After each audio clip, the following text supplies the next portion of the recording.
to my talk, Do You Still Need Sass? Thanks for coming, and I'm really excited for you to all be here. A little bit before I begin, my name is Aubrey Sambor. I am a lead front-end developer. I love CSS, obviously. I love to knit, I love to drink beer, and I love to drink coffee. So I'm really happy about the coffee situation here. If you want to find me on social media, I am on Mastodon. That's primarily where I hang out, at labyrinth.social/starshapes. You can find me on my website at aubreysambor.com. I'm on LinkedIn if you want to find me at Aubrey Sambor. And of course, I'm on Drupal.org as Starshapes. And one last thing, I am also looking for work. So if you need a front-end developer in your life and need someone to do some Drupal work, some front-end work, please contact me and let me know. I'm very interested. So here is what I'm going to cover in this talk today. I'm going to go over an overview of CSS features that can replace Sass functionality. I'm going to go over some new ones that also aren't supported by major browsers yet. There's a couple of really cool new ones that I'm going to go over that I'm really excited about. I'm going to talk about using PostCSS to implement up-and-coming CSS that isn't supported in all browsers, and I'm going to have a demo on how to do that in both Drupal and just by itself. Ways to add native CSS to your Sass code to start using modern CSS. And I'm going to ask the ultimate question, should you still use Sass?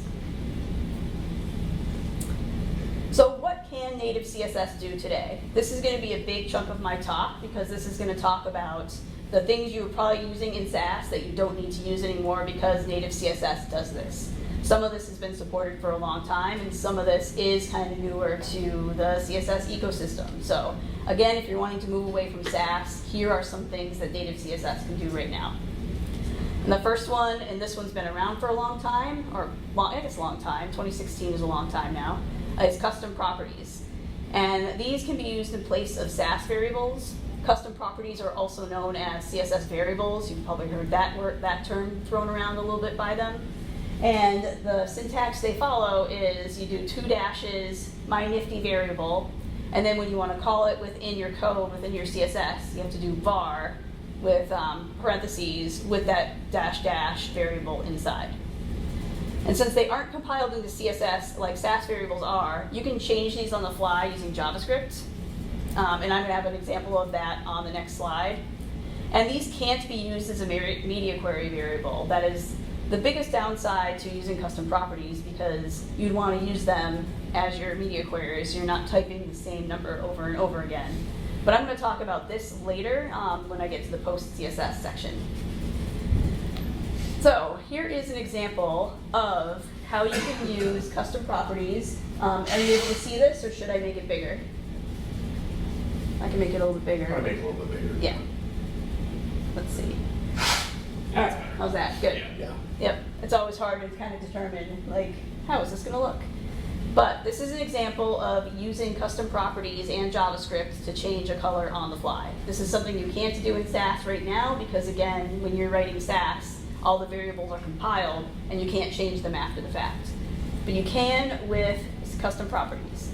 So I've got a pretty boring, just a teal square with a button above it that says change color. And I've got some CSS here that there's some basic styles for the body and the button. And then I'm defining the custom properties here in the root. So I have a text color of a gray, and the background color is teal. And then I've got some boilerplate styles for the H1 and the container itself. And the container itself is using this background color variable I set up here in the root. So what if I want to change this to be like a pink instead of this teal? Well, I wrote some JavaScript that will do that. And what the JavaScript does here is, again, I have boilerplate variables to create the button, and I'm getting all the page styles by calling document.documentElement. And then I'm adding an event listener to this button for when I click on it, this toggle background function will run. And this is where the fun happens with changing the color of this background here. So I'm getting the current background, so what it's doing is getting these page styles, getting the property value of this background color custom property that I defined, and currently it will be teal. So when you see if current background is teal, I'm calling the page styles and setting the property of the background color to be pink instead. And if it's not pink, it's going to go back to teal. So when I hit this change color, it'll change it to the pink. So it's dynamically changing the custom property on the fly without having to write a ton of JavaScript. And again, this is something you can't do in Sass today because again, the variables are already compiled. So this is how this little thing works, and just to show you that you can do this with custom properties. Next up, CSS can do math, and there's a bunch of these things that have been around for a little bit. Calc has been around since 2012, so that's pretty much the easy way to do calculations, especially if you're doing it with widths and heights and things like that. But then we also have these other functions called min, max, and clamp. And these are newer. They've been around since about 2020 in all major browsers. And an overview of all of them: min takes the minimum value of a comma-separated list, max takes a maximum value, and clamp kind of clamps a value within a defined minimum and maximum range. And I've got examples of all of this on the next slide as well, so you can see how all these work. So this is a screen HTML that has 4 different blue squares, or blue rectangles. The first one tests calc, then I have a test for min, a test for max, and a test for clamp. And all of the magic happens in the CSS, in this section below here, where I'm defining every single one of these has its own class. Like container calc is this first one. And I'm using calc here just to demonstrate what calc actually does. I have the rectangle margin autoed so that it's centered on the screen. And I have a width that is calculated by 100% minus 8 rems. So what that's doing is it's setting the rectangle to be 100%, but there's an 8 rem margin on either side of it now because of the width that I set on it. So you can calculate these kind of widths this way, and it could really do a lot of cool things if you have a really cool layout that you'll have to do some math to kind of make sure that it resizes the right way whatever viewport you're in. So it's pretty useful for that. The next one is testing min, the container min. So I define that by the width is min, and it's either 50% or 200 pixels. And with min, that will choose whichever one is the smaller one. So in this example, it is the 200px. 200px is smaller than 50%, so this testing min is 200px. Container max does the opposite. I have exactly the same 2 sizes in the list. It's either a max of 50% or 200px. And since it's taking the max, 50% is bigger, so it's 50% instead. And then clamp, hopefully I can get this clamp to work right. I'm pretty sure I can. But in the clamp example I have here, I'm setting the clamp on the font size inside. So it can either go from 1 rem to 2.5 rems. So the min will be 1 rem, the max will be 2.5 rems. And in between those 2 sizes, it will be 4 viewport widths.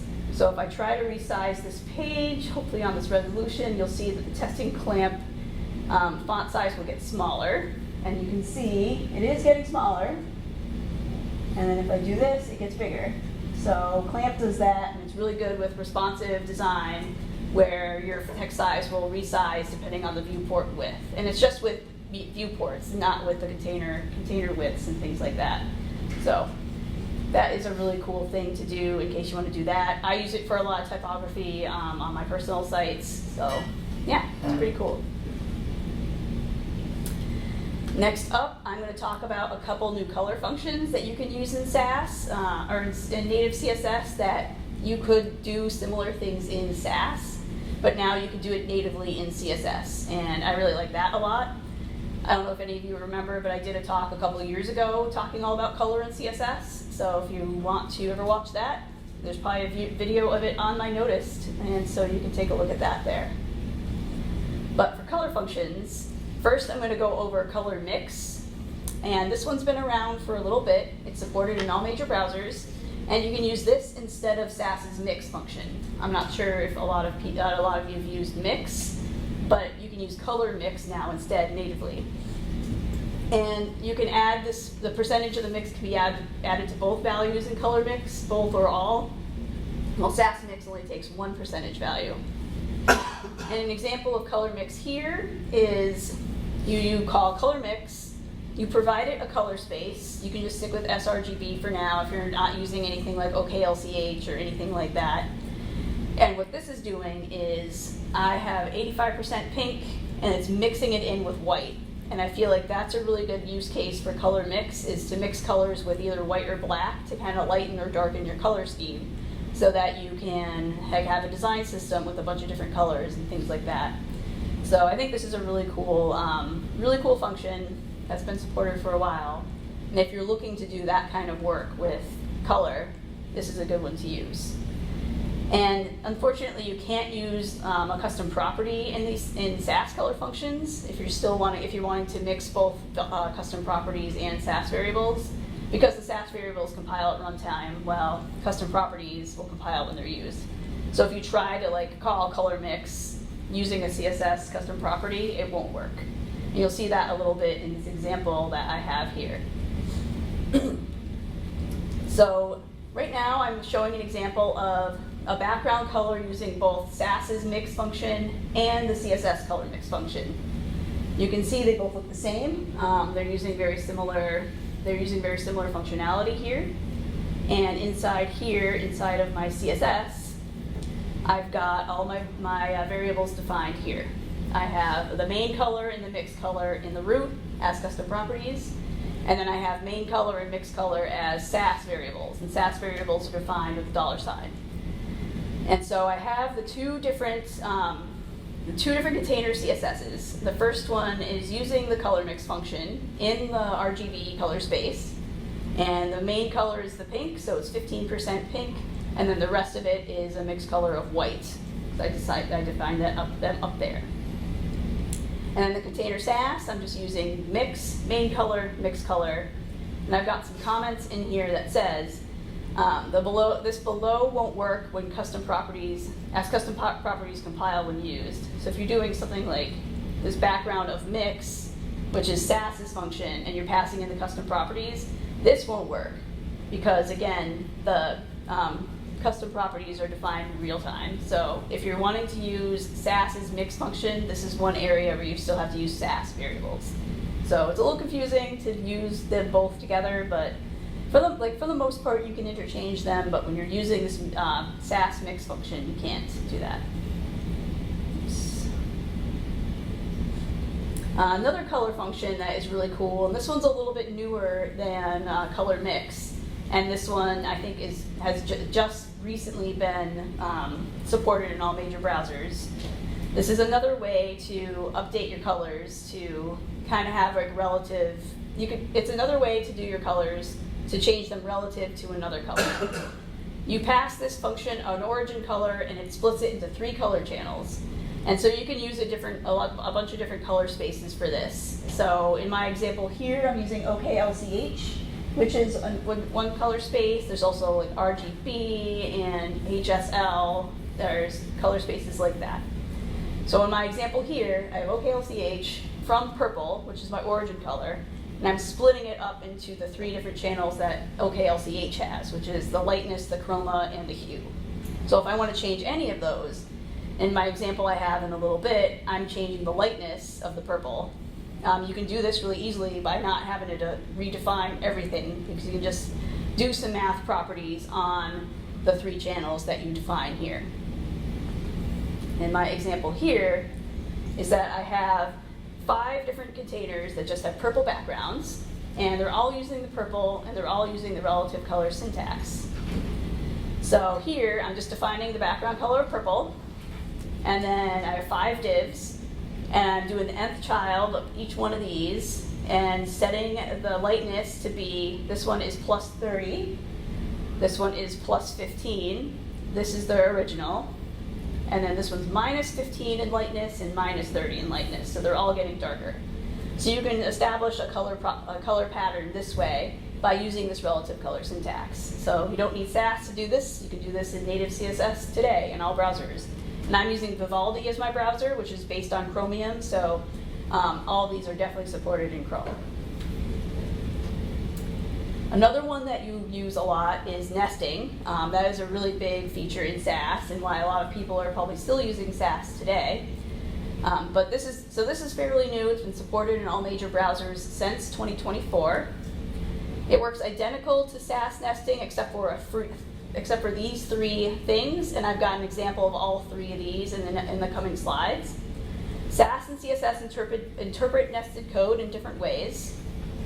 If you are used to concatenating your Sass, you can't do it that way in CSS. And then a trick that I used to do when I wrote a lot of Sass is I would use a variable to hold on to the ampersand selector to use it later. And I'll have an example of that too, so you know what I'm talking about there. But it's something that's a bummer that I can't use in native CSS. So the first example, and I want to make sure this isn't falling off the screen. Looks like it's good. This is how nesting works in Sass and nesting works in native CSS. So in my example, I have two classes, a header and a footer, and I have an h2 within. The way that Sass compiles this is that it'll be header h2, footer h2, and the styles below. But in native CSS, the way that this kind of pattern will be read by the browser is it's going to use the is pseudo class and wrap the header and the footer in there and have the h2 in there instead. Now this is slightly different because of the way is works with specificity in CSS.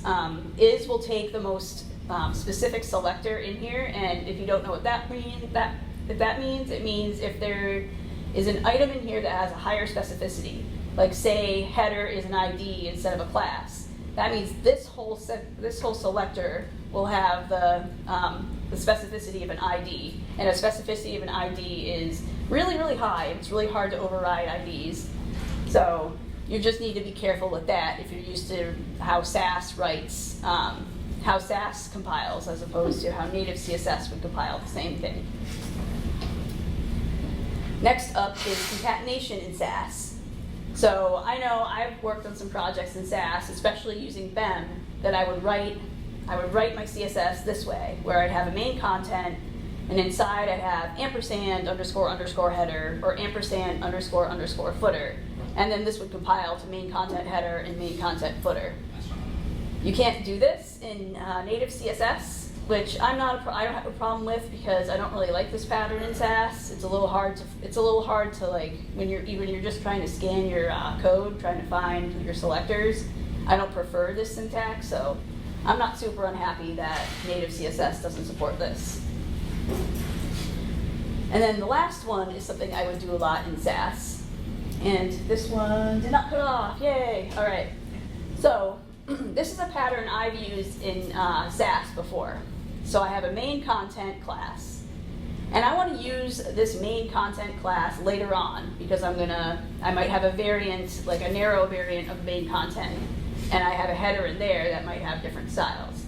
So I'm going to create a variable in Sass called self and assign it the ampersand so that in the narrow main content, I have a different style for the main content header, and you can see how this compiles down to Sass all the way on the bottom here. So this is a pattern I really like using in Sass, but is unfortunately not possible in native CSS. So if this is a pattern you've used in your Sass too, and you don't want to give it up, then that's a reason to still use Sass, because you can't really mimic this in native CSS. I mean, there might be a way using has and things like that, but out of the box, it's something you can't do in native CSS. All right, next up are two new things that are not supported in all browsers, but they're going to be really cool and replace things in Sass once they become available in all browsers. And those are CSS if and at function, which again are two things that I've used a lot in Sass. So I'm excited to see these coming to native CSS. First, I'm going to talk about if. There's finally the ability to add if statements to CSS. Only in Chromium though, for now.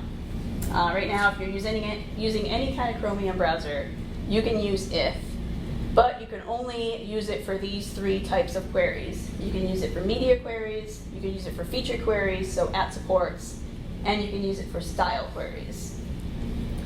And I have an example of how to use if with media queries. This might consolidate your media queries, and it looks really, really nice. So this is an example of using if. I have a container. I set the container display to be grid, and I have grid template columns. Now, if it's on a bigger viewport size, if it's above 1440px, I want there to be 4 columns. If it's greater than 1024px, I want them to only be 3. And then if it's 768, I want there to only be 2 columns. And then you can set an optional else on the bottom, where if it doesn't fulfill any of this criteria, I've got it set to be only 1 fraction. And that means anything under 768 will get that, so mobile styles will have this else. So I feel like this is much better than what I've done before with media queries, where my media queries get all messy. I feel like I'm doing if media, greater than 1024, do this. So I like this consolidated version of doing this here. So this will be really cool once this is actually supported everywhere, but again, only supported in Chrome for now.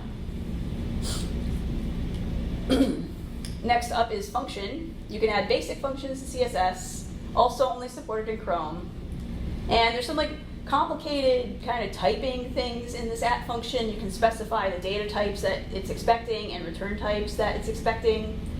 And if you're used to doing things like PHP or JavaScript, you can't do an early return after a criteria is satisfied. So it doesn't work quite like functions in languages like PHP and JavaScript, but it's still a start, and there's still some really cool use cases for function. And the one I'm going to go over is one that I've used a lot in the front end, and that is a pixels to rems function in at function. So what this does is it takes a pixel value, and I'm defining my function called rem, and then the variable is px, and it's a type of number. And then it returns a length because it's going to return this same number in rems. And all it does is that the result, you have to specify this result using the CSS function. I am calculating the pixel value, dividing it by 16, and adding rem at the end. And the way you would call this in your code is if you have an H2 and you want the font size to be 1.5 rems, you want the 24 pixels represented as rems, you would call -- rem, pass in your 24, and this would render as 1.5 rems. So I know I've used this kind of function a lot in Sass in particular, so it's cool that you're going to be able to do this now in native CSS. Again, once this is supported everywhere, but I don't know when that will be, but it'll be really cool once you can actually get it started. So that is it for native Sass, native CSS, that's new. But what if you want to use some of this functionality on your site, but you have to support older browsers, or there's other things you would rather be using? And this is where something called PostCSS comes in.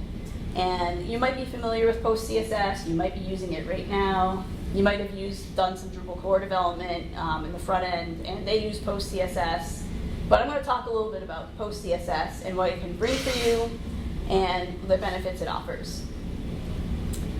So it's a Node.js tool, so you have to npm install it, and there's lots of different plugins you can use with PostCSS. And the different types are, some of them replicate current things that are coming from the CSS working group, and these are kind of a polyfill until this is supported in all browsers. Other ones replicate Sass features that might never come to native CSS or aren't really on the roadmap for the working group yet. And the other ones are just nice to haves in CSS that PostCSS can add for you. And I'm going to go over some examples with all 3 of these. The first one is a couple examples of PostCSS plugins with future CSS syntax. Now, I talked about a way to use custom properties with the custom properties in media queries. This PostCSS custom media, this is a PostCSS plugin that allows you to do that right now. And it is something that's going to come to browsers at some point, but it's not there yet. And I'll have an example of that when I show you my PostCSS setups. Another one is the PostCSS if, which I just talked about as a thing that's up and coming to all browsers. If you want to use this in Firefox or Safari, you'll have to use this kind of thing. But this one only supports media and supports if you're using style queries, you won't be able to use this if function to do those. So that's like one minor issue with this one. Another one that's coming up, and this is kind of new, I've been seeing a lot of articles about this, is the PostCSS contrast color function. And this is a new color function that's coming in CSS color module level 5. This is going to set color contrast automatically. Like it's either gonna, if you have a background color, it'll set the text color on this background color automatically to white or black, depending on which has better accessibility contrast. It's not perfect, it's a good start. And I'm hoping in the future they're going to add more support for contrast color, but for now, it'll set your text size to white or black. And you can use the PostCSS function to do this now until it's supported in all browsers. And then if you want to see other examples of CSS, of plugins with future CSS syntax, you can go to PostCSS preset M, and there's a whole list of other plugins you can use. These are the ones that I like the most. Next up is plugins that replicate Sass functionality. So these are things in Sass that are not yet supported in native CSS. Big one being mix-ins, which is different from a function. If you're ever using Sass maps, you can't do that yet in CSS, so you would use this plugin. Or if you want to use for loops, you can add this PostCSS plugin to do that as well.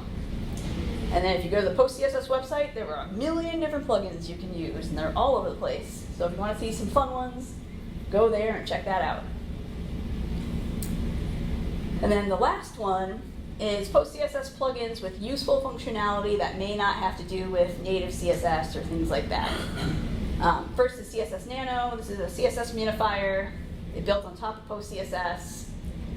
If you can't support @function yet with your whatever browser you're using, there's a PostCSS PX to rem, which does what the CSS function I was showing you before does, and it converts pixels to rems. And then there's a PostCSS import, which transforms import rules by inlining styles. And this is similar to how Sass partials work, in case you want to use that. So these are all pretty useful, and so PostCSS can do a lot of cool and powerful things. So I'm going to show an example, and I might have to bump up my screen for this one too, because I'm going to show you some code in my code editor to show you this. And I'm going to show you 2 examples of how PostCSS works in Drupal. I'm going to show you how core does PostCSS currently, and I'm going to show you how you would be able to set up, or how PostCSS would be set up in a Drupal theme if you're making a custom Drupal theme. And that's not what I wanted to do. I wanted to do this. I'm going to take a drink of water, and then I'll talk about this code. Make this smaller.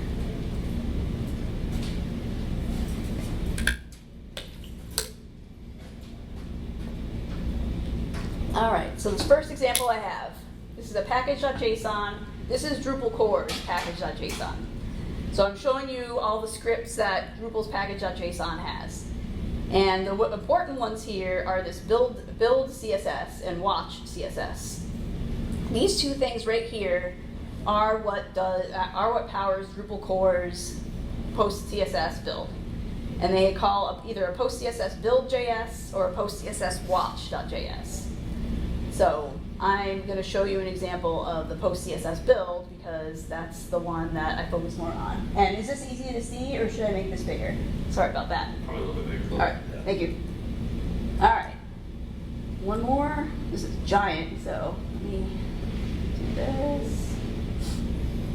Okay, PostCSS build. This goes through a bunch of, this is the one that has the most thing. This one calls, the way Drupal core does PostCSS is that you create, in core, you create .pcss.css files. And what build is doing is going to change all of these into .css files and applying all the PostCSS styles. So if you go into compile.js, this is where all of the PostCSS plugins are being imported and defined. So core currently uses PostCSS import, which is a plugin I talked about. Uses preset env because you can pull in any of the future CSS syntax things and use them. It's also calling the pixels to rems, and those are the really important ones. And then down here, you call your PostCSS you run all your plugins. It's calling preset env here and using auto prefixer. And if you scroll farther down, you're calling PostCSS pixels to rem. So this is the one that's converting all your pixels to rems. And there's a list of properties that you might not necessarily want to convert to rems. Like an important one is border. So this is saying convert everything from pixels to rems except for these. And so borders and box shadows, things like that will stay as pixels, and everything else will be defined as rems.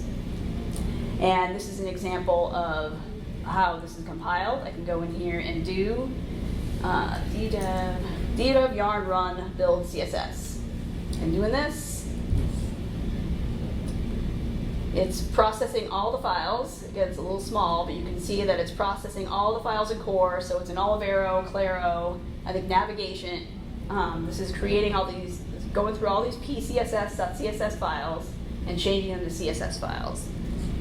And so this is a file in Olivero that has some definitions using pixels. You can see the font sizes are defined as pixels in here. And after it's compiled, it'll be in this file, and you'll see that they're all rems now. So that is what PostCSS is doing in Drupal core. I looked into whether or not you can use Drupal core's this built-in functionality in Drupal core to actually build your own themes CSS. I could not find a good way to do it, so I wrote another example of how you can do this theoretically in a Drupal theme that you create. So I've got a package.json in a Drupal theme I called star-shaped, and so I was kind of doing a lot of the same things in here. And I'm using gulp for the PostCSS processing in here as opposed to a custom compile that Drupal core uses. And again, this would be a lot better if we could just use Drupal's. Drupal core's built-in compilation instead of having a gulp process to do pretty much the same thing. But the way I set it up, I added a couple different PostCSS plugins I wanted to show you, mainly the custom media one, and again, pixels to rems. And so I have an example of this gulp file that does that. And it's the same kind of thing where I'm bringing in the custom media plugin and the pixels to rems plugin. And I'm just going through any CSS files that are in my theme and just returning them as CSS. And I'm calling for both the custom media and the pixels to rems to do that.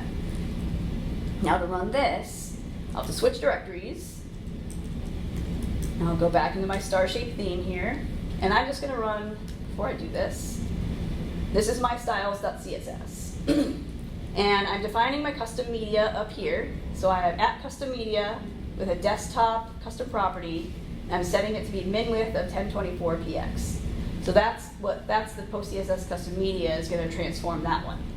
And then I have I have the font sizes, and this is the media query. This is the media query I'm using with the custom property in here as the variable, because that's what custom media does. But since custom media is not yet supported in all browsers, this won't work unless I run my PostCSS plugin.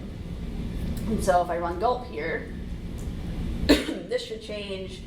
This should restructure this. All the pixels will be rems, and then the custom properties, or the custom media, will turn this into a useful media query. So I hit gulp, and you'll see that it changes, and now it's body. Font size is 1.5 rems. And now the custom property is now media, min width 1024, with the font size being 3 rems. So this is something you can do in PostCSS right now to actually use some of these tools you can't use yet because you're not, because your browsers that you're using don't support it. So I just wanted to show those two examples of PostCSS in Drupal, and yeah, it's pretty cool. Take another sip of water. And then I'll talk about some downsides of PostCSS. So some reasons why you might not want to use PostCSS. You might get used to plugins that don't follow CSS specifications, never will follow these specifications, and then you've got to update your code later to follow the real specification. And that could be big overhaul, so you don't really want to do that. Having too many PostCSS plugins might drag down your site's performance. You might not want that either, because that's not good. Depending on what technology you use, the setup could be confusing. I know it looks really confusing when I see how Drupal did it. And then you might be part of a movement where you don't want any tooling at all on your site. You might just want to use the bare minimum, bare bones native CSS, which is cool, and you don't want PostCSS to kind of generate and post-process all your code. So that might not be a reason. That might be a reason why you don't want to use PostCSS. So one more part. This one's not a big part, but if you still want to use Sass and you want to use vanilla CSS at the same time, there are a couple options where you can use both custom properties and Sass and native CSS together. So here's a couple things you can do. Like if you want to use custom properties, you can use them for most of your code. But if you are still using Sass maps or Sass mixins, you're going to have to use Sass variables for that. Sass has its own version of calc. It works pretty much the same as CSS's calc, and that works with Sass variables. If you're still using an older version of Dart Sass, or if you're using a newer version of Dart Sass after 1.40, you don't have to do interpolation within calc, and I'll show you what that looks like in the next slide. You can use calc and Sass to get around using math.div for the division operator, which was something new that Sass had added, that you can't just do 12/2. You have to do math.div 12/2. But you can use calc to get around with that. So you can do calc 12/2. So yeah, don't know why they did that, but all right. So this is an example of using Sass with custom properties and calc. And I just have a container, and I have some Sass in here. This is all Sass code. I'm setting the background color to be sky blue and the container width to be 100% within CSS custom properties. And then I'm defining the Sass variables using the custom properties here. So Sass background color is the custom property background color, and container width is the container width. So I'm making the container a little bit narrower, and I'm setting the background color to be the Sass background color. And then the width, I'm calculating the width to be the container width divided by 2. And the interpolation in this example is this pound sign with the curly brackets. I'm using CodePen here, so CodePen doesn't support a newer version of Dart Sass, so I'm having to use the interpolation in here. If I was using a newer version of Dart Sass, I could just do this and not have the interpolation around it, so that's a variable. And you can see it's not working because CodePen does not have this support. So I have to go back to use the interpolation, and that will go back to be able to use the calc. And that's like pretty much what I have for when you can use Sass and native CSS together. And so the last question I have is, so should you still use Sass? And I'm going to answer the way lots of developers answer things, and that is it depends. It depends on what you need to use, it depends on what you need to support, and I'll have a couple other reasons on the next slide. First one is Sass isn't going anywhere, so use it as much as you like. If you don't feel like native CSS is quite caught up to Sass yet, you should still use Sass. If you have a lot of complex mix-ins, functions, and maps in your code base, then you'll probably still want to use Sass for the time being. If you need to support legacy browsers and there isn't a good PostCSS plugin to satisfy the criteria you need, you would probably still want to use Sass. And if you have like a really complicated code base, again, and it would take a long time to remove Sass, I would just stay with Sass. And then you can use Sass if you want to. There's nothing stopping you from using Sass today. And wrapping up, it's a great time to be a front-end developer because there have been so many cool new additions to CSS, and I've been super happy about it. There's custom properties, math functions, color functions, CSS nesting, and then now if and at function, which are still up and coming. PostCSS can enhance native CSS by adding CSS that might not be supported. It can add Sass functionality that Sass supports today, such as mix-ins and functions. And it can add useful functionality such as converting pixels to rems and minification. And I'm going to have to make this smaller. You can use Sass with CSS if you want to gradually switch your code base, but you should still use Sass if you want to. I've got a bunch of further reading, as you can see. If you want to read more about whether or not you should drop Sass, If you want to read more about PostCSS, if you want to read about color mixing or how nesting works or at function, I've got a lot of links here. In my slides, I wasn't able to include all of my CodePens in the slides on Noticed. So if you want to go to CodePen and look at all my examples there, I've got a link of the collection that has all the examples from this talk, if you want to take a look at those.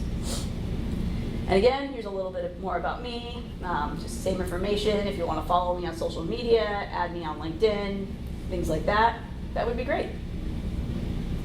And that's it. Thank you. And I have some, if anyone has questions, please let me know.